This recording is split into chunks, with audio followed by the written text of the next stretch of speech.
Desenvolvimento, temos sede no FHT, a gente está em articulação com a REGEM, que é a Rede de Economia Global e Desenvolvimento Sustentável.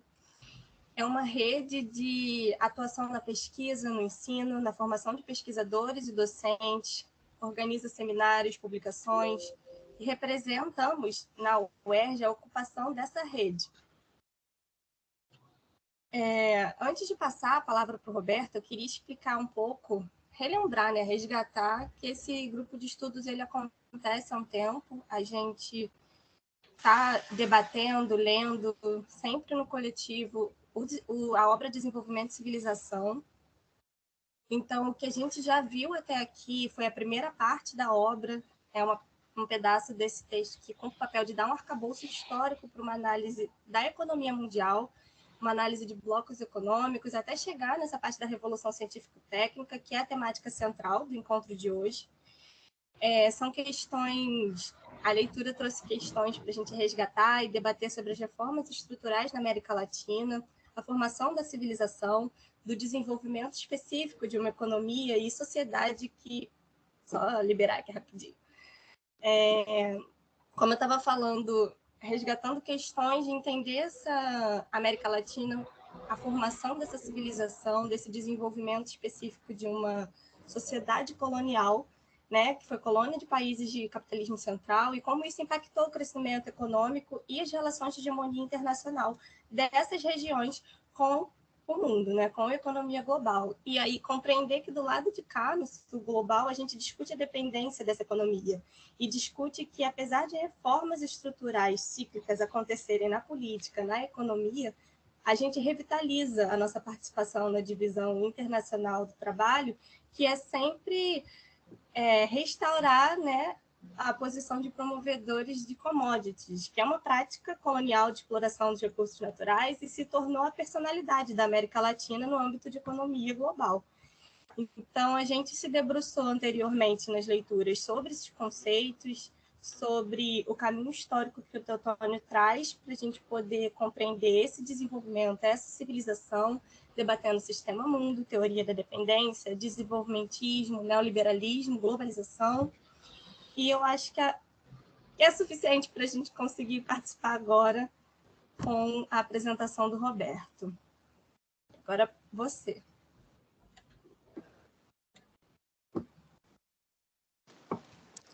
Obrigada, Camila. Roberto, te passamos a palavra. Olá, pessoal, boa tarde. Primeiramente, agradecer o convite de vocês novamente para estar aqui em mais uma atividade do nosso programa de extensão, e principalmente para falar da obra, né, do professor Teotônio, né, que foi o grande, né, criador da ideia desse programa, que trouxe todas essas ideias que acho que a gente vai discutir hoje e outras tantas que também ele trouxe para a UERJ, né? A UERJ foi a última casa universitária do Teotônio, depois até o ano que ele nos deixou, que foi em 2018, e eu tive o prazer de ser orientado, né, no doutorado pelo Teotônio dos Santos. Eu fiz parte da última turma de orientandos dele, então no PPFH, né, o Programa de Políticas Públicas e Formação Humana da UERJ. Bem, hoje me deram a missão, né, de falar um pouco sobre a Revolução Científico-Técnica, que é um grande estudo da parte do Teotônio, né, e que parece uma coisa muito difícil, mas não é, né? É aquelas coisas que parece que são muito difíceis, mas quando você entende, abre completamente para você uma outra visão de mundo. E era um objeto que o Teotônio tratava com muito carinho, né, que ele incorporou ao pensamento dele, à produção científica dele, a partir dos anos 80, né? Depois já dele ter construído, né, a teoria marxista da dependência, junto com Mauro Marini, Vânia Bambirra e tantos outros. E já depois que ele retorna, né, depois que ele regressa ao Brasil, já com a lei de anistia, né, em 1979, 80, e ele vai começar a pesquisar sobre essa questão da Revolução Científico-Técnica nos anos 80. Já, portanto, quando ele retorna ao Brasil. E aí, primeiro, antes da gente entrar nas questões mais específicas, né, a gente situar um pouco historicamente de onde vem essa discussão, né, a discussão esse conceito de revolução científico-técnica, ele foi uma maneira que algumas experiências socialistas do século XX observavam, né, cientistas, intelectuais do leste europeu, principalmente, observavam as grandes transformações tecnológicas que ocorriam desde então, né? Há uma série no próprio capítulo, né, que vocês estão lendo nas notas de rodapé, a gente vê uma série de fontes soviéticas que o Teotônio usava, porém, principalmente, né, um cientista social da então Tchecoslováquia, né, que é hoje República Tcheca, que era o Randall von Richter, né, que era um filósofo e que tratava muito sobre filosofia e ciência, né, filosofia e método científico. Pedir só para quem está com o microfone aberto fechar, porque senão vaza o áudio para cá. O Randall von Richter, né, que foi o primeiro a pensar sobre isso, ele dirigiu um trabalho coletivo na Universidade de Praga, nos anos 60, 70, sobre tecnologia, né, e pensar a tecnologia como uma nova forma de transformação da sociedade. E aí, alguns livros do Randall von Richter saíram no Brasil, né? Eu acho que o principal livro dele, que a tradução do título, né, seria Civilização na Encruzilhada, publicado em vários idiomas, que aqui no Brasil não saiu com esse título. Ele saiu com o título Economia Socialista e Revolução Tecnológica, né, que é esse livro aqui, não sei se dá para ver direitinho, bem velhinho já, né, editado pela Paz e Terra aqui em 1968, mais ou menos. Esse livro você aqui só encontra aqui em sebos online, mas vale muito a pena porque o alicerce do que o Teotônio vai trabalhar depois sai desse livro, né? E ele cita muito Richter. Eu encontrei um outro livro do Richter que foi lançado no Brasil, que é As Opções da Nova Sociedade, que ele escreve junto com Otto Klein, que outro intelectual europeu, imagino que também tcheco, não pesquisei sobre Otto Klein. Esse aqui eu não li ainda, comprei recentemente, ainda não li. Também bem antigo, 1969, a publicação aqui no Brasil.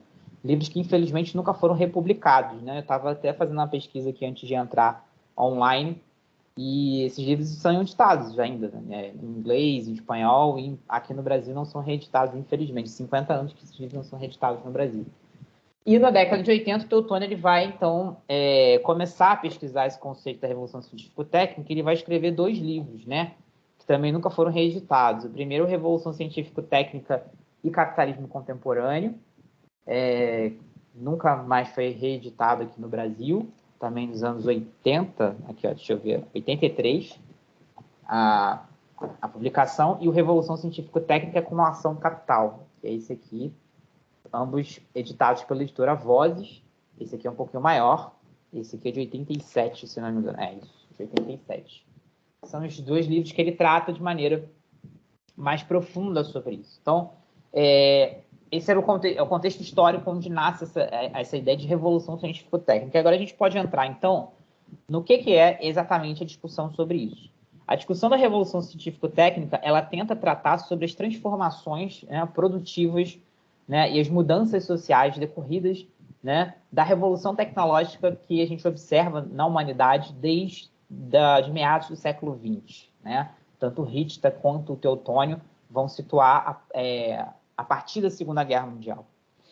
E aí o Teotônio ele aprofunda isso mais do que o Richter, porque o Teotônio vai fazer uma proposição conceitual extremamente ousada, né, que é de compreender a Revolução Científico-Técnica como uma nova revolução produtiva, né, que rompe com os paradigmas da Revolução Industrial, né?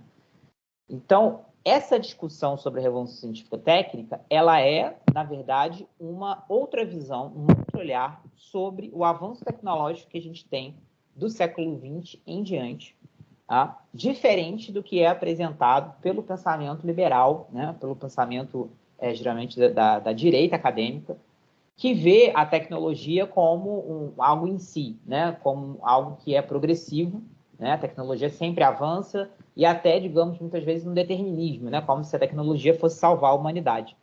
E a gente sabe que não é bem assim, né?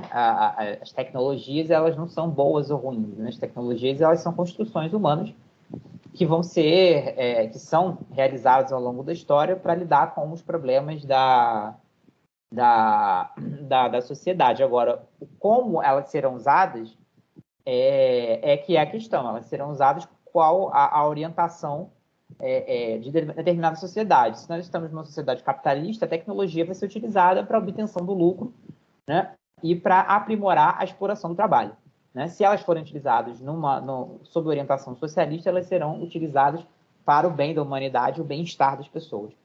E aí, a discussão que tanto o Richter faz quanto a que o Teotônio faz é de propor uma nova visão sobre essa transformação tecnológica e as mudanças sociais decorrentes dela que ocorrem. O pensamento liberal, ele vai entender toda a revolução tecnológica que a gente está vivendo como uma nova etapa da Revolução Industrial. Né? Como alguns falam em Revolução Industrial 4.0, alguns falam em Revolução Informacional, enquanto que o pensamento do Teotônio vai por outro lado. Né? Chamar de revolução científico-técnica já é uma disputa sobre o fenômeno que está ocorrendo. Né? E aí é que ele começa a, não só conceituar, mas produzir todo um edifício teórico sobre, né, as grandes transformações socioeconômicas que ocorrem na humanidade de meados do século XX em diante. Né? Então, essa revolução produtiva que está ocorrendo, ela é uma nova fase da Revolução Industrial ou ela é uma revolução tecnológica completamente nova que rompe com os paradigmas da Revolução Industrial, o que significaria nós dizermos, num ponto mais avançado, ela rompe com os próprios paradigmas do capitalismo. Né? Essa é uma primeira questão. E uma segunda questão, a superestrutura política, né, das relações internacionais, né, que agora estão assentadas sobre essa nova revolução tecnológica, né, que a gente comumente chama de globalização, ela é uma expansão capitalista ou a globalização é um fenômeno que entra em contradição com o próprio capitalismo? Né? Essas são duas questões fundamentais que o Teotônio vai apresentar para a gente. E ele vai dar respostas muito diferentes e muito ousadas, assim, de fronteira do pensamento, para essas duas questões. Tá? A primeira, como eu já disse, que ele vai tratar a revolução científico-técnica como uma nova revolução produtiva. Ela muda a forma como a humanidade reproduz a sua própria sobrevivência. E com isso ela rompe com os paradigmas da revolução industrial. E ela tende, né, pensando sempre na visão de tendência, né, ela tende a romper, entrar em contradições com as relações de produção capitalistas. Né? E, decorrente disso, né, a globalização no pensamento teotônio não é um fenômeno capitalista. Né? Ela pode até, num primeiro momento histórico, se apresentar, né, como uma expansão do imperialismo, principalmente do imperialismo norte-americano, mas ela guarda profundas contradições com a forma como o capitalismo funciona. Né? Isso é que a gente vai debater um pouco mais ao longo da nossa exposição. Né? Então, primeira coisa, a revolução científico-técnica, né, ela é uma revolução produtiva, ou seja, ela revoluciona a forma como a humanidade produz a sua própria sobrevivência.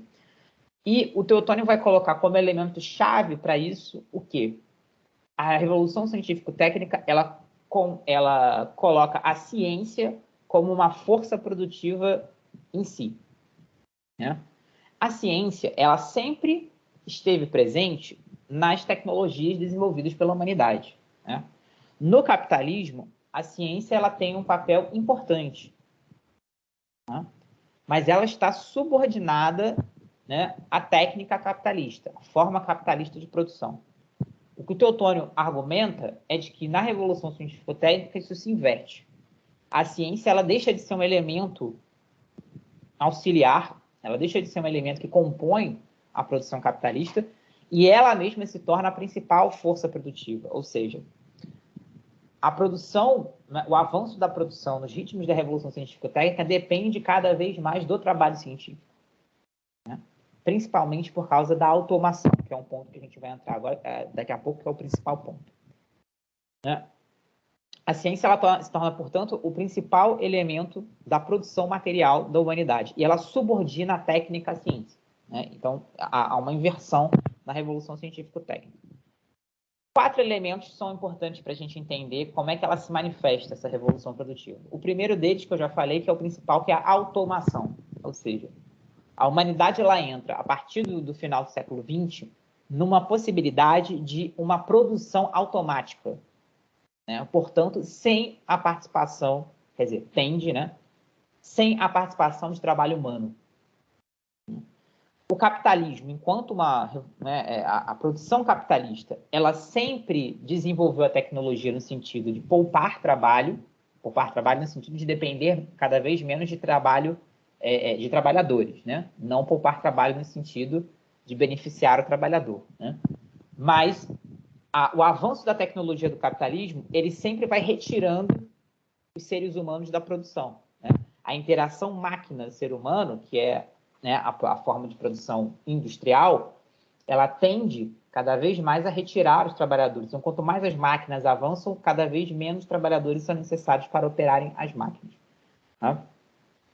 Mas no caso da Revolução Científico-Técnica, ela abre, né, a possibilidade da automação total. Né? Ou seja, a tecnologia humana ela está chegando num ponto, né, no desenvolvimento de softwares, de programação, enfim, de máquinas que não precisam de seres humanos que digamos, as conduzam, né, pilotem as máquinas. Né? Até mesmo os erros na produção são resolvidos, são autorresolvidos pelas próprias programações. Então, o que o Teotônio chama a atenção para a gente é que a automação da produção, ou seja, uma produção automática, controlada pelos próprios programas de computadores, pelas próprias máquinas, ela tende historicamente, a abolir o trabalho humano. Né? Então, o trabalho humano, físico, braçal, etc., ele tende, né, gradualmente a desaparecer. Né? Se a revolução científico-técnica chegar no máximo das suas potencialidades, isso significa uma produção sem seres humanos. Né? Seria a automação total da produção. Esse é um primeiro elemento fundamental para a gente entender. O segundo elemento, que tanto o Richter quanto o Teotônio trazem, é que a revolução científico-técnica ela também significa o controle da matéria por parte dos seres humanos. Cada vez menos é necessário retirar matéria-prima da natureza, porque os seres humanos estão chegando numa capacidade de controle da matéria que eles podem sintetizar, né, materiais, produzir materiais em laboratório sem a necessidade de nunca ter retirado aquilo da natureza. Né? Ou seja, praticamente controle, né, dos átomos, o controle das moléculas, que pode levar a humanidade, né, no avanço da revolução científico-técnica, a um controle total da matéria. Esse é um elemento fundamental. A gente já vê muito isso na indústria química, por exemplo, que consegue sintetizar elementos sem nunca ter retirado eles da natureza. Né?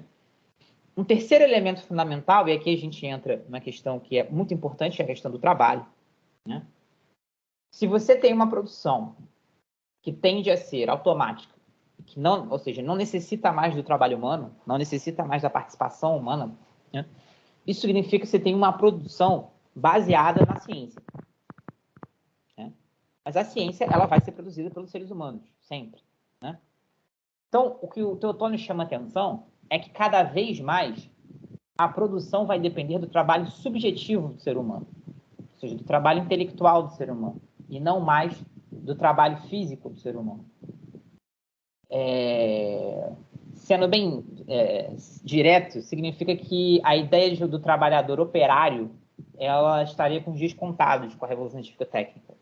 Nós precisamos de cientistas, não mais de operários, que não precisamos mais fabricar, propriamente dito, os objetos que a gente precisa, né, as mercadorias que a gente precisa, porque isso a produção computadorizada, né, a produção automática vai fazer. O que a gente precisa é dos cientistas que vão conseguir, né, construir essas máquinas, esses programas que vão funcionar automaticamente sem a necessidade de trabalho humano direto, né, propriamente dito.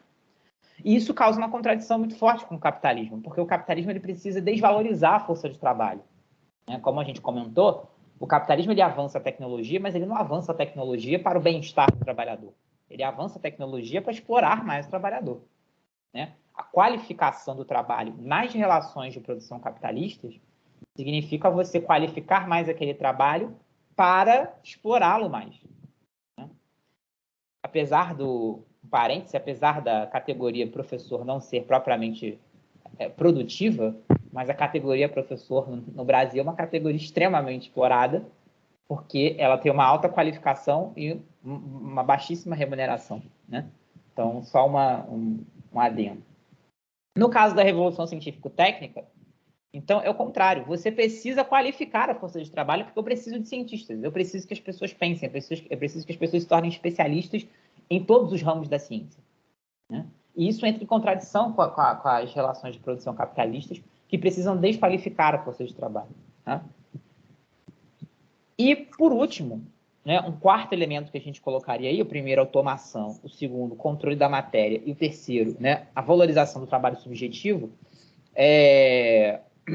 O quarto e último elemento que a gente coloca é que, como esse trabalho é subjetivo, ou seja, como o trabalho humano ele tende a ser cada vez mais uma produção de conhecimentos e não de objetos, né?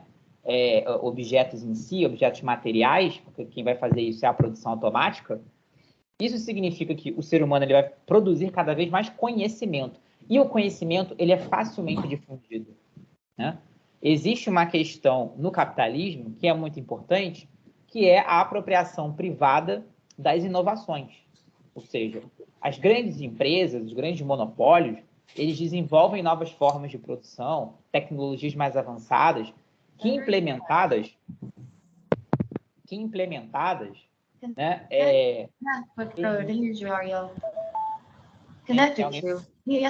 falando aí comigo. Obrigado. Os monopólios, né, eles tendem, né, a produzir inovações que permitem a eles terem vantagem sobre os seus concorrentes, né? Eles conseguem baratear o custo da produção e, com isso, oferir maior lucro. Depois que aquela tecnologia se difunde entre todos os concorrentes, né, é o que acontece, o fenômeno que o Marx chama de tendência decrescente da taxa de lucro, né? Por que os lucros caem? Porque essa nova forma de produção ela acaba socializando entre todos os concorrentes, então aquele lucro, né, maior, extraordinário, que a primeira empresa teve, né, ou o primeiro país, se a gente for colocar também na arena internacional, obtinha, ele não vai obter mais. Então, tende a taxa de lucro ela tende sempre a decrescer de tempos em tempos, né? Só que quando a gente está falando de conhecimentos subjetivos, né, e não de inovações propriamente colocadas no processo de produção, o conhecimento ele tende a ser difuso, né? Ele tende a se difundir, ainda mais hoje nos tempos de internet, de comunicação instantânea, etc. Os monopólios eles não conseguem mais, né, segurar conhecimentos por muito tempo, né?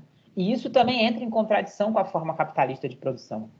Porque se os monopólios não conseguem segurar, né, as inovações, as ideias, os conhecimentos por muito tempo, eles rapidamente se difundem entre todos os concorrentes. Isso significa que os monopólios não conseguem aproveitar esses novos conhecimentos, né, de uma forma a aumentar a sua taxa de lucro. Parece estranho, mas não é. Por exemplo, veja um caso agora das vacinas para a Covid, né? Não teve um laboratório que fez uma vacina contra o Covid. Houve diversos países que desenvolveram as suas próprias vacinas, né, para combater a Covid-19. Infelizmente, nosso país não foi um deles, né? Não porque não tem capacidade científica de fazer, mas porque o governo se negou a fazer, né? Mas, ao mesmo tempo que a Pfizer, né, que é uma grande transnacional da área de fármaco, né, a Moderna estavam fazendo, a China estava fazendo lá, fez a Coronavac, os russos fizeram a Sputnik, e assim por diante. Ou seja, não tem como mais você hoje represar conhecimentos, porque eles se difundem muito rápido, né? Os mais novos talvez não lembrem, mas quando o smartphone foi inventado, em 2007, a primeira empresa que fez o smartphone foi a Apple, né, que é uma empresa americana. No ano seguinte, todas as grandes transnacionais já tinham o seu próprio modelo de smartphone, né? Hoje, os smartphones chineses estão chegando no nível dos americanos, né? Empresas como a Huawei, como a Xiaomi, né? Ou seja, a gente está falando de uma tecnologia que foi inventada há 15 anos atrás, sabe? É muito rápido. Se a gente comparar, por exemplo, com o início da Revolução Industrial, a Inglaterra passou quase um século como sendo o único país que realmente tinha indústria, né? Então, olha, a aceleração do tempo, né? A aceleração na tecnologia, da difusão é muito importante. O que o Teotônio argumenta para a gente é que, na Revolução Científico-Técnica, esse tempo da difusão ele tende a ser cada vez mais rápido.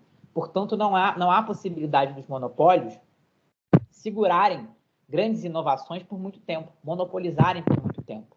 E isso entra em contradição com uma questão fundamental do capitalismo, que é a divisão internacional do trabalho, né? O capitalismo ele sempre existiu historicamente com uma divisão internacional do trabalho, como centro e periferia.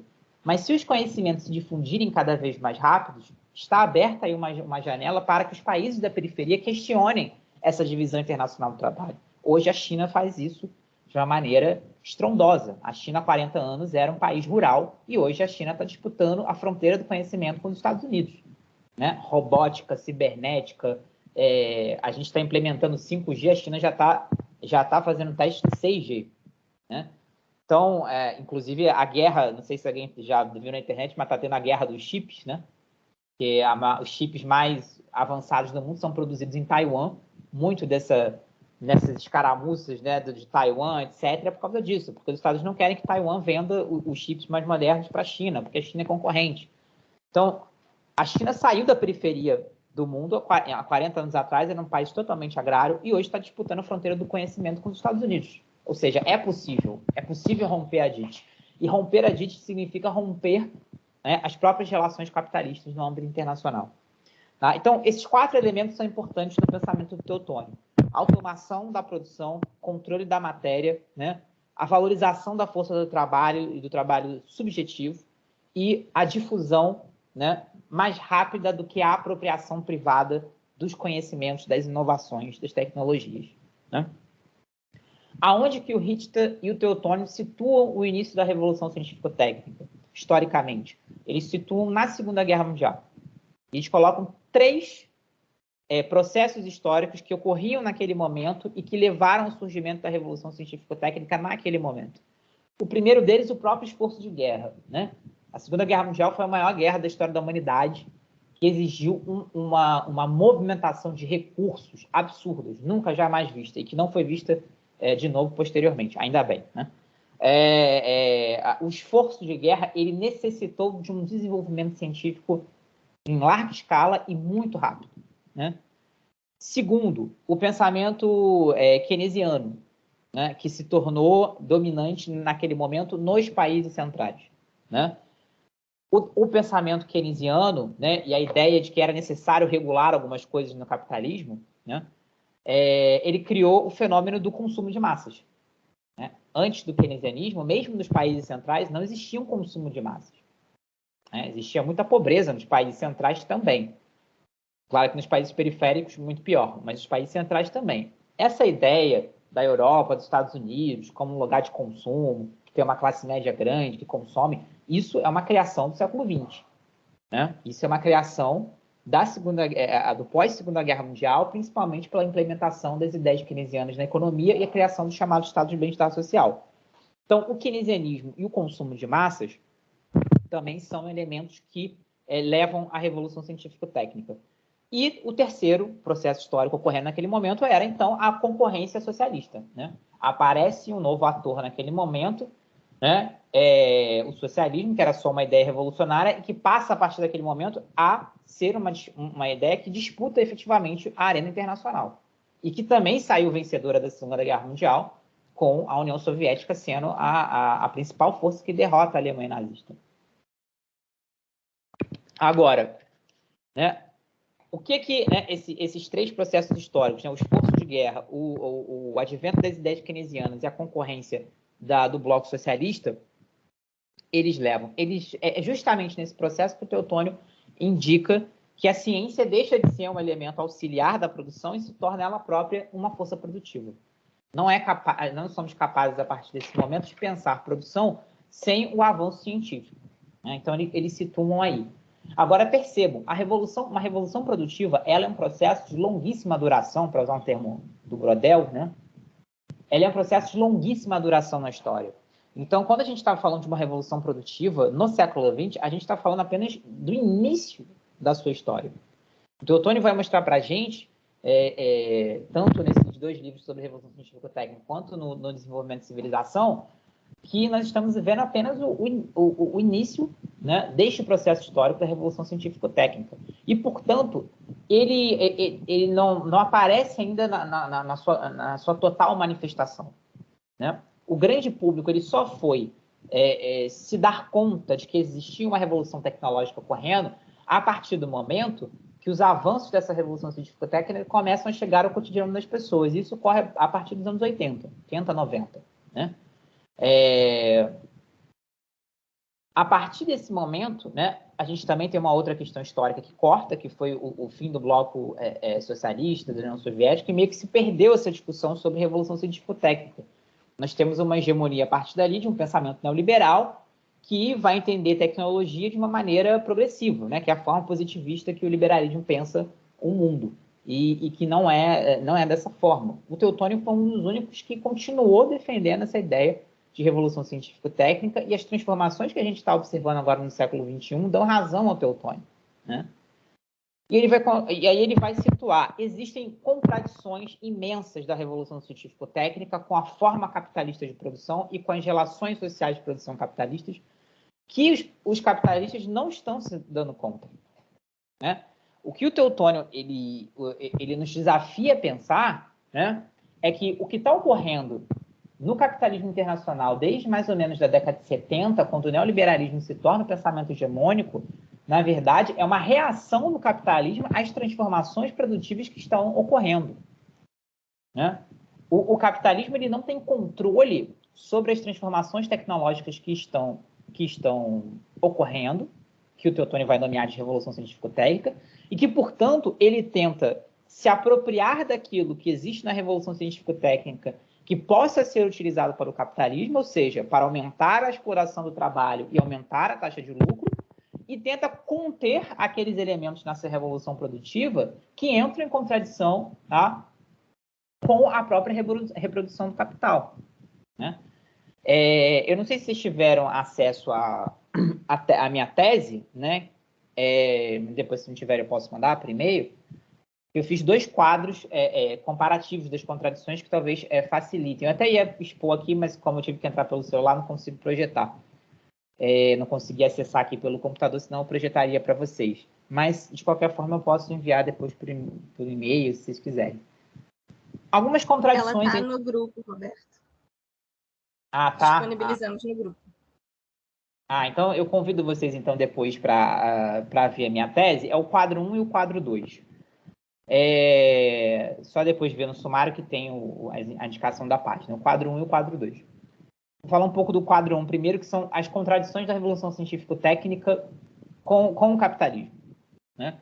O Teotônio ele vai situar o seguinte: a revolução produtiva do capitalismo é a revolução industrial. A revolução industrial ela é o auge da forma de produção capitalista.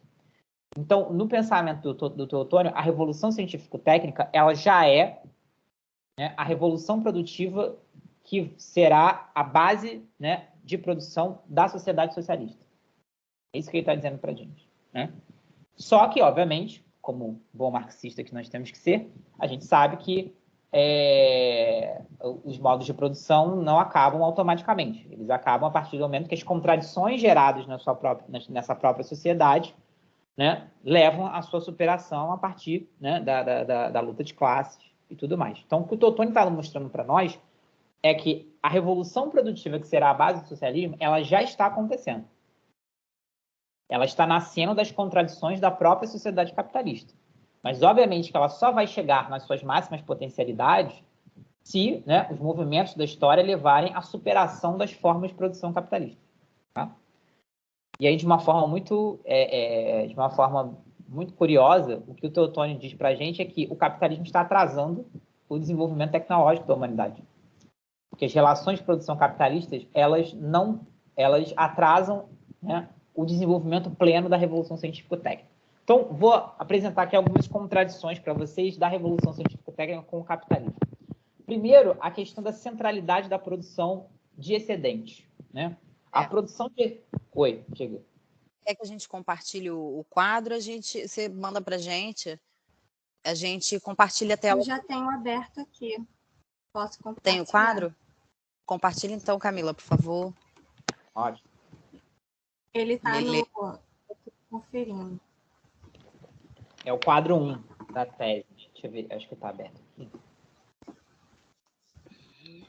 Acho que está na página 65, se eu não me engano.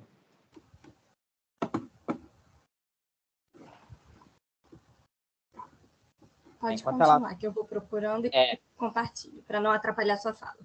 Quando você vai abrindo aí, eu vou avançando, né? Primeiro, a centralidade da produção de excedentes. A produção de excedentes no capitalismo, né?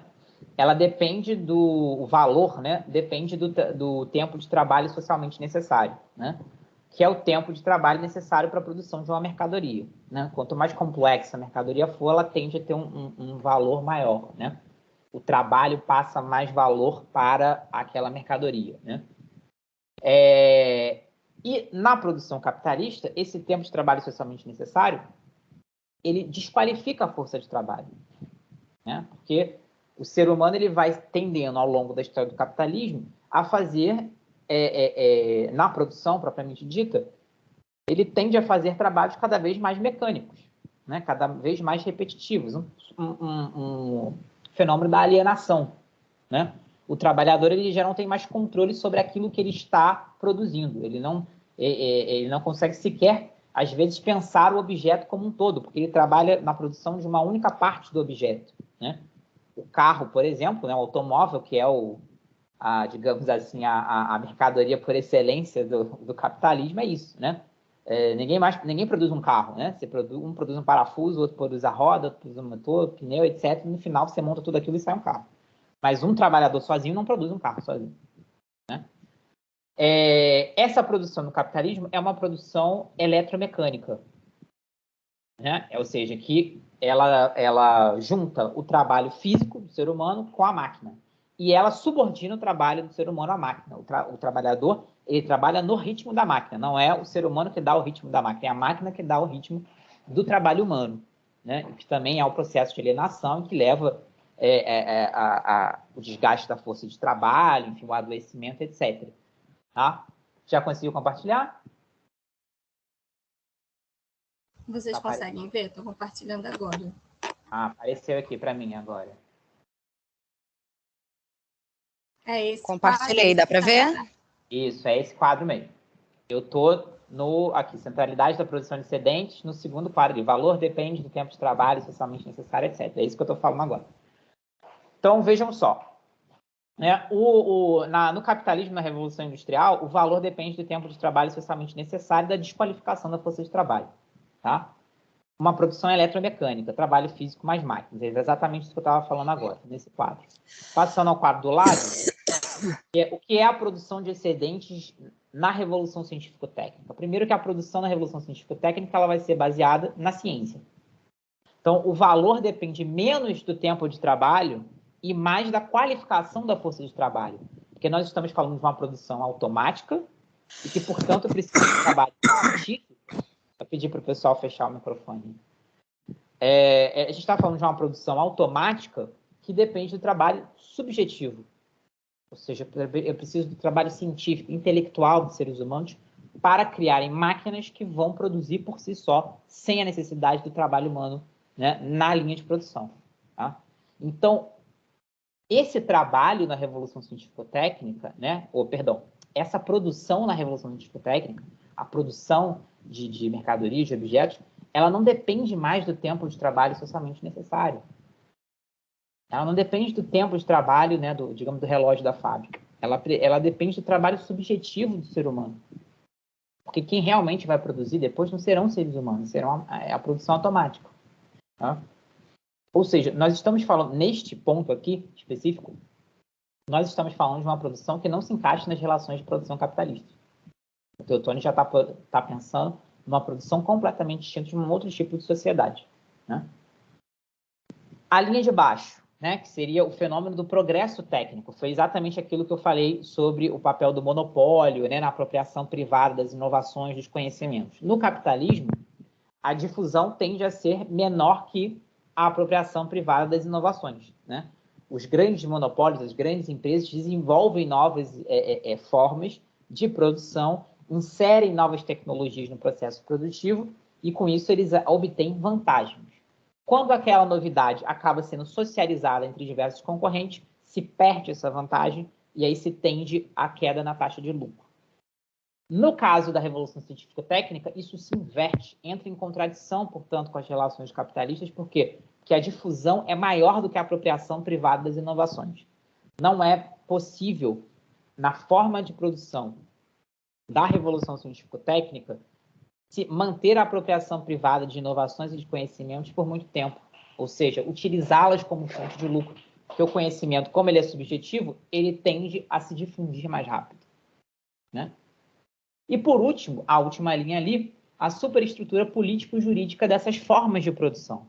O Teotônio aponta, né, que a superestrutura política-jurídica do capitalismo, da Revolução Industrial, é o quê? É um sistema mundial, interestatal, né? E aí o Teotônio está dialogando com a teoria do sistema mundo, né? Ou seja, o capitalismo ele é um sistema mundial, ele engloba toda a humanidade, porém é um sistema que depende, né, da existência de um sistema interestatal, ou seja, com a existência de diversos estados, né? Esses estados, obviamente, não têm o mesmo, né, a mesmo grau de soberania nesse sistema internacional, portanto, existe a noção de centro e periferia, e no centro existe a presença de um estado hegemônico.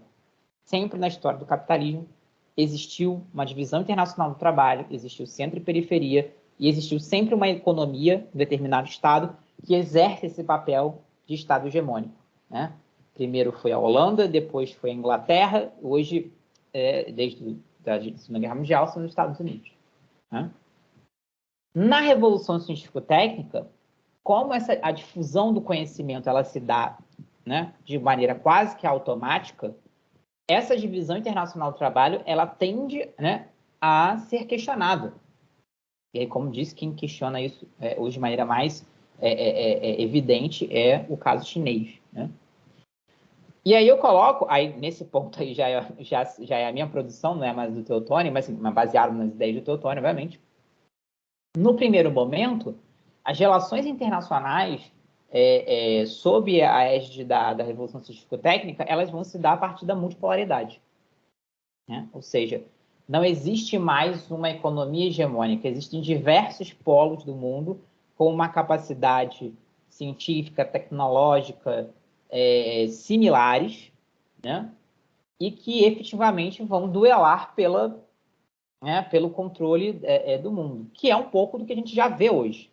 A hegemonia norte-americana está em franco processo de desmoronamento, mas ela não está sendo substituída pela hegemonia de outro país, né? Não vejo a ação da China no sistema internacional como uma substituição da hegemonia norte-americana, mas sim como nascendo um mundo multipolar, né? Isso num primeiro momento. E no segundo momento, uma civilização planetária. Aí já é um conceito do Teotônio também, que é um conceito que ele fez já no final da vida, nas suas últimas obras, que seria, dialogando com Marx, seria a sociedade comunista, né? Aí nem mais socialista, mas já a humanidade alcançando uma sociedade comunista, onde não existiria mais as noções de propriedade privada, né? E, portanto, todo o conhecimento construído pela humanidade seria compartilhado por todos, em pé de igualdade, né? Isso levaria até, em última medida, a se desfazer esse sistema interestatal que existe, né, com o capitalismo, né, e os seres humanos constituírem uma única civilização, que seria, por isso ele dá o nome de civilização planetária, né? Aí daria para fazer um encontro só sobre isso, né? É um conceito muito avançado do Teotônio. E dá uma discussão muito longa, não vou me ater a ele, porque hoje o debate é a Revolução Científico-Técnica. Vou pedir aí para a Verônica, né, para passar para o quadro 2, que aí fica mais fácil também para o pessoal visualizar. Ou quem é que estava mexendo aí, não sei se era a Verônica, acho que era a Verônica, né?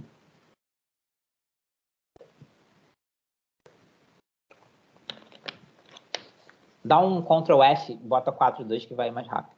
Ah, eu acho que é esse aí, ó. Deixa eu ver esse aí. Acho que é esse mesmo.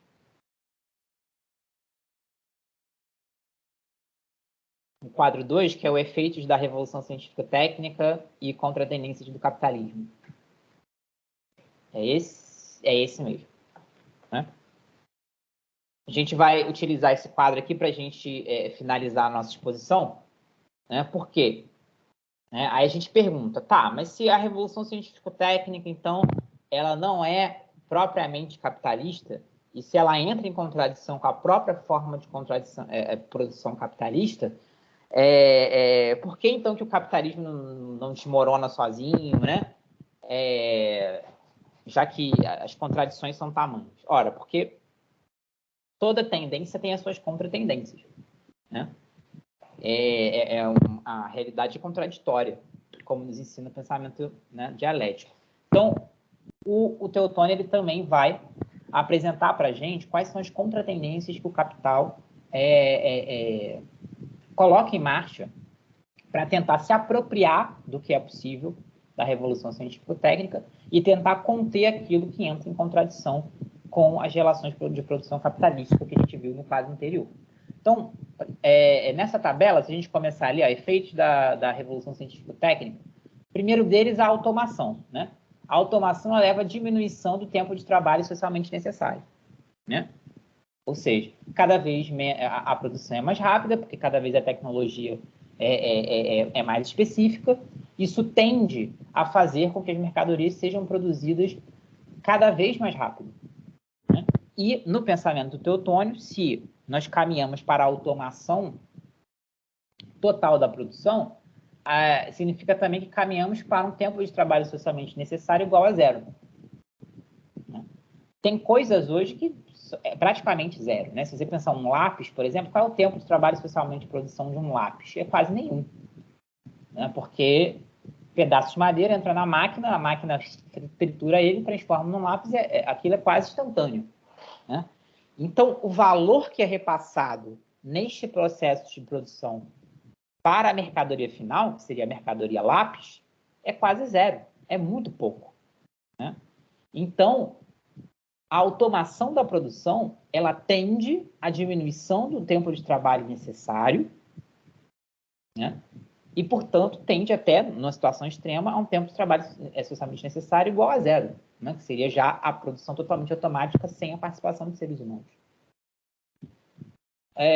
Qual é a contradição com o capitalismo nesse processo? Porque você diminui a massa de mais valor produzido. Quanto menor o tempo de trabalho socialmente necessário para você produzir uma mercadoria, né, menos valor o trabalho passa para aquela mercadoria final. Qual seria a solução racional, né, que é a terceira coluna, né, o desenvolvimento pleno da revolução científico-técnica, ou seja, qual seria a solução racional para isso? A solução racional para isso seria a diminuição da jornada de trabalho e a requalificação da força de trabalho. Não precisamos mais de tantos operários. Não precisamos de gente produzindo mercadorias, porque as mercadorias serão produzidas cada vez mais de forma automática, sem necessidade de trabalho humano. Então, eu preciso diminuir a jornada de trabalho. Essa é uma coisa que o Teotônio bate muito em todos os livros dele, né? Ele bate muito no capitalismo nesse sentido.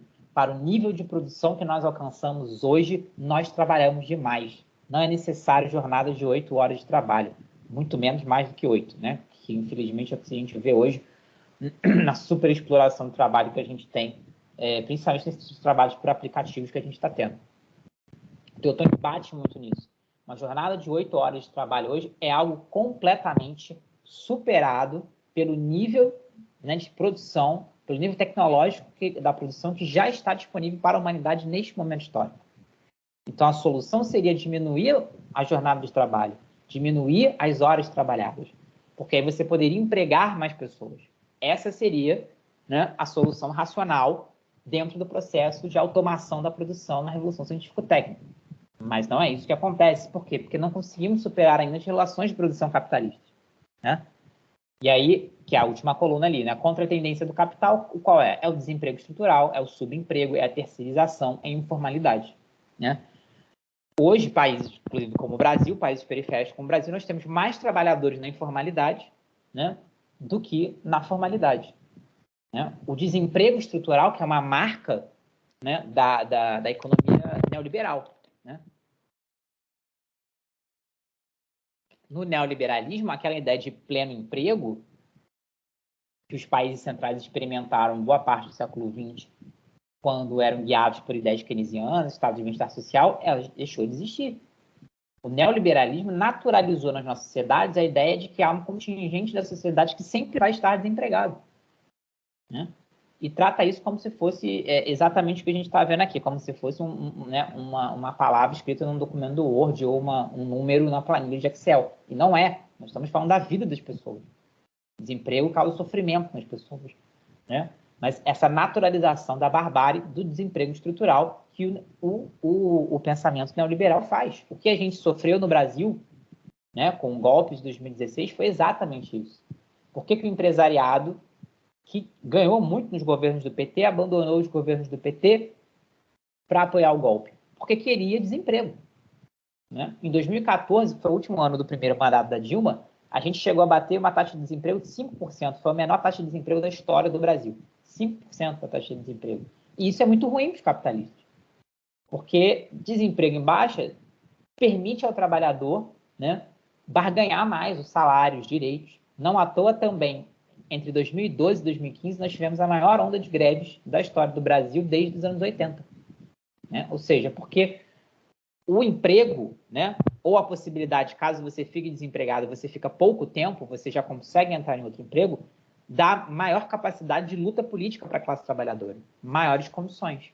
Enquanto que o desemprego, né, diminui a capacidade de luta da classe trabalhadora. É só ver o que aconteceu nos últimos anos, o desemprego em massa, a gente teve pouquíssimos movimentos de trabalhadores. Né? Então, essa é uma contratendência que o capital joga, né, de maneira irracional. A coisa racional a se fazer é diminuir a jornada de trabalho, empregar mais pessoas, já que o trabalho, o nível da produção é tão alta, deveria se diminuir a jornada de trabalho para se empregar mais pessoas. Não, o capitalismo prefere deixar as pessoas desempregadas. Né? A segunda linha, né, o segundo efeito da revolução científico-técnica que a gente apresenta, né, a diminuição do mais-valor a partir da produção de mercadorias. Como a gente comentou antes, se as mercadorias elas são fabricadas num tempo de trabalho socialmente necessário cada vez menor, isso significa também que se retira cada vez, vou falar uma coisa engraçada aqui, cada vez menos mais-valia, né, ou mais valor do trabalho humano. Né? Aí, contradição com o capitalismo. Se abre uma crise da realização do mais-valor. Né?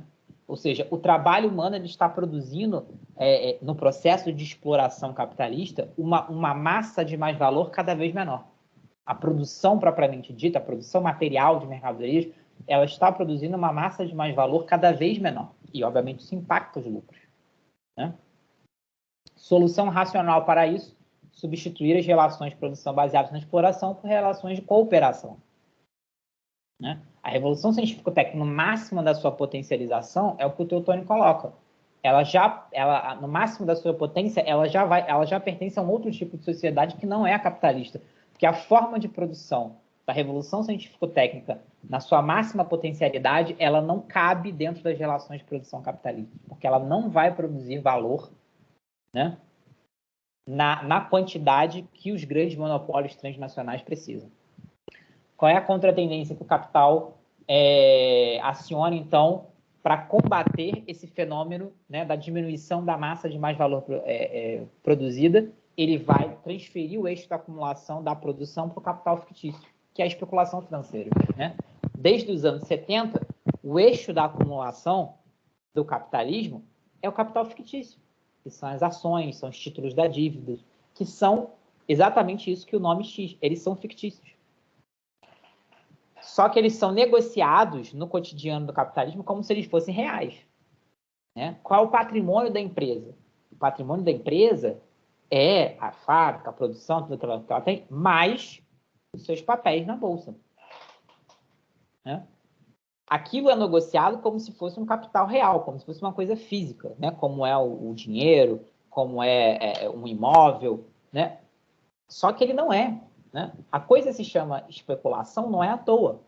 Por que diz que um papel um dia vale 1 e no outro dia vale 10?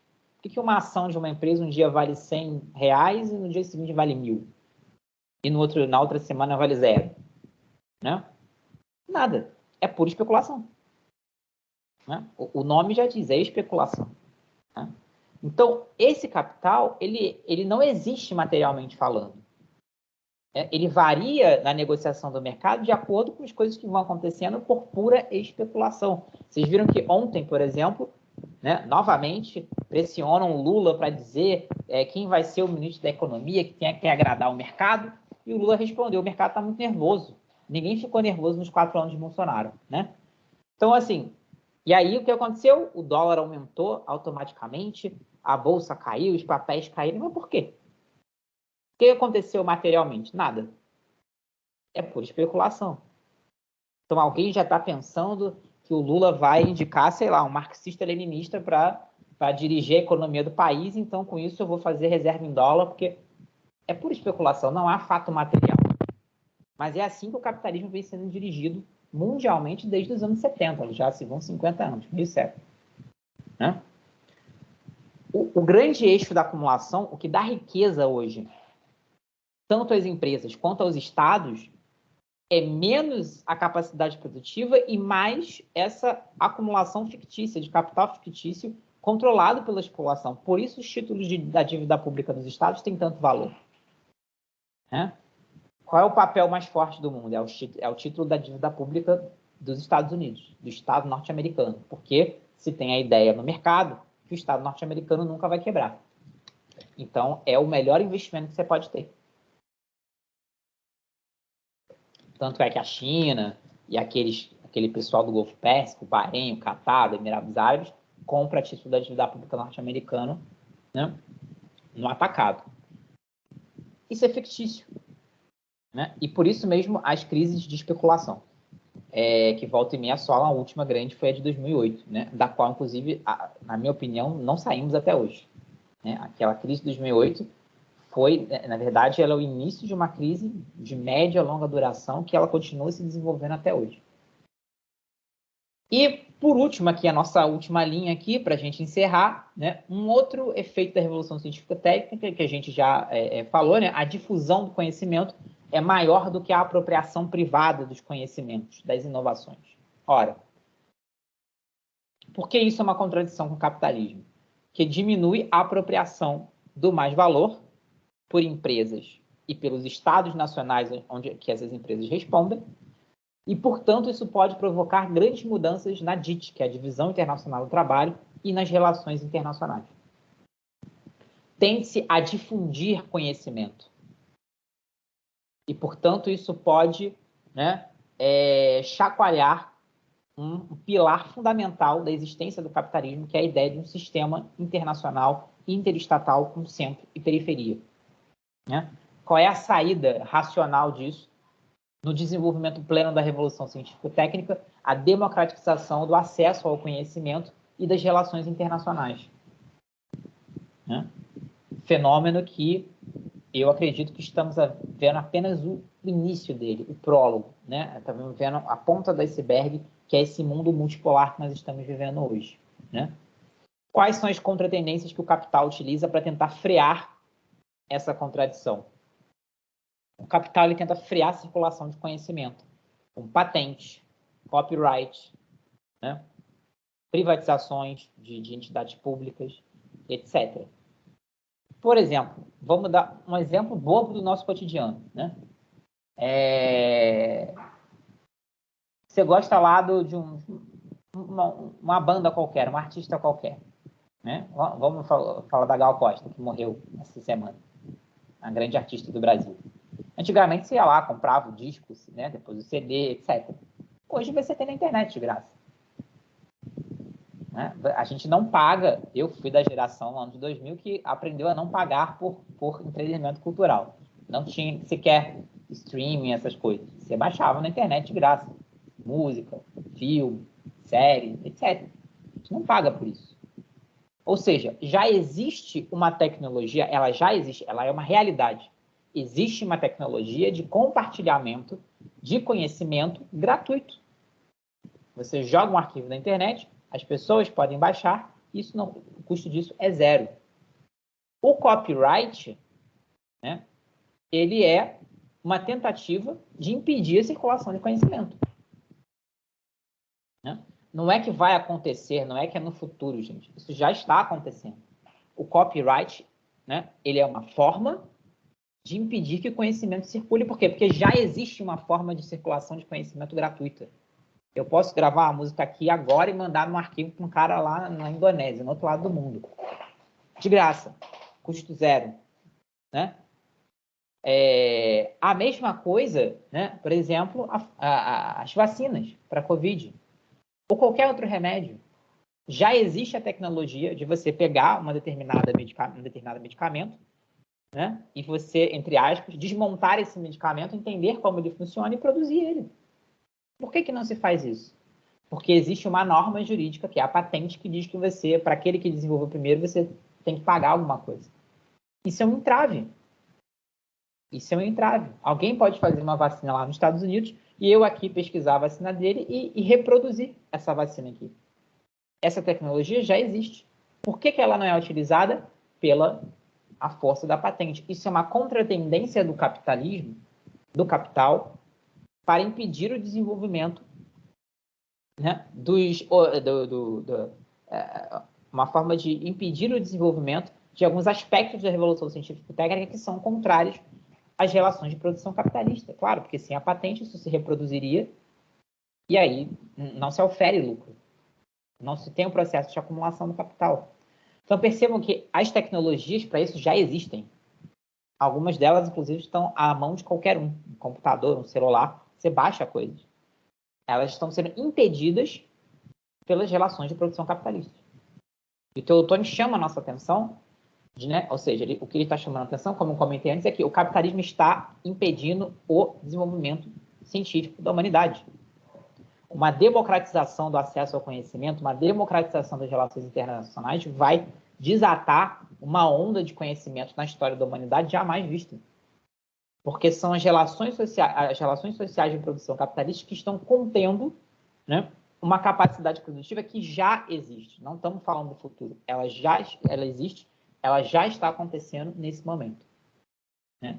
Então, esse segundo quadro é só para a gente ter uma ideia dos fenômenos que já estão ocorrendo no nosso tempo histórico, que no pensamento do Teotônio são fenômenos decorrentes dessa revolução produtiva em curso, que é a revolução científico-técnica, que está no seu estágio ainda embrionário, né? E as formas com que o capitalismo tenta conter os elementos dessa nova revolução produtiva que entram em contradições com as relações de produção capitalista. Né? E, obviamente, ele tenta se apropriar daquilo que interessa para a exploração do trabalho, né, e para a acumulação do capital. Né? Quer dizer, ele simplesmente tenta utilizar os avanços científicos para aumentar a taxa de exploração e aumentar a acumulação de capital. Mas a gente já vê no nosso cotidiano, eu dei 2 exemplos banais aqui, baixar música, né? Baixar filme, essas coisas, que são tecnologias já existentes na mão de qualquer um outro e que muitas vezes são impedidas pelas relações jurídicas do capital, copyright, patente, etc. Né? Por que só para a gente finalizar, dado da OMS, né? Qual é o único lugar do mundo ainda que não vacinou as pessoas para a Covid? A África. Né? Só 20%, se não me engano, 20% ou 25% da população da África já tomou 2 doses contra a Covid. Isso é um perigo, primeiro, para os próprios africanos, que podem morrer de Covid, segundo, para a humanidade, porque você fica ali, né, fica ali, na verdade, num viveiro do vírus. Ele continua se reproduzindo ali. Daqui a pouco aparece uma nova mutação que passa as nossas proteções de vacina e começa todo aquele horror de novo. Né? Por que não se está fazendo isso? Falta de tecnologia? Não é. Falta de capacidade de produção em massa? Também não. É porque não se quer quebrar as patentes das vacinas. Né? A única que está fazendo isso hoje é a China. Né? A China, quando ela produziu as suas vacinas, ela vendeu para os países africanos e ela fazia o seguinte, ela vendia metade, e a outra metade ela dava de graça. Né? Mas, obviamente, que a China também tem uma população imensa de 1 bilhão e 400 milhões de pessoas para vacinar, inclusive com 1/3 dessa população no campo. Então, demora mesmo, né? Ela não pode sozinha vacinar a África, mas o pouco de vacina que a África teve acesso, teve via China, né? Um gesto de solidariedade da China. Inclusive, fazendo também laboratórios na África para a produção, né? Para a produção das vacinas no próprio continente africano e com passagens de tecnologia, né? Uma outra forma de pensar. Essa não é uma forma de pensar capitalista, né? E aí casa também com o que o Teotônio está nos falando, né? A máxima potencialidade da revolução científico-técnica não pode ser alcançada sobre a égide das relações de produção capitalista. É necessário rompê-las para que a revolução científico-técnica possa desatar em todas as suas potencialidades. Bem, gente, é isso. Então, acho que já falei demais aí, mas apresentar um pouco do pensamento do Teotônio sobre essa questão da revolução científico-técnica, que são as grandes contradições do nosso mundo contemporâneo, né? Parece uma coisa muito no abstrato, né, quando a gente começa a ler produção, revolução científica, etc. Mas quando a gente, né, traz isso para o cotidiano, a gente vê que é um fenômeno histórico que está ocorrendo neste momento, né, e que está determinando a forma como a humanidade vive e viverá, né? Então, eu acho que é também uma teoria que está em aberto, né? Eu acho que é uma formulação científica do Teotônio muito recente e que está aberta. E, portanto, ela também tem suas limitações, né? É necessário que mais cientistas intelectuais pesquisem sobre isso e deem as suas contribuições e vão atualizando, porque nós estamos lidando, a partir do Teotônio dos Santos, com algo que eu entendo que é uma fronteira, né, científica hoje. Nós estamos aqui discutindo algo da fronteira do conhecimento humano hoje. Nós sequer temos dimensão ainda desse processo que está em curso. Estamos vivendo esse processo histórico nesse momento e ainda não temos dimensão da sua totalidade. Então, é isso. Agradeço a atenção de vocês e fico disponível para o debate.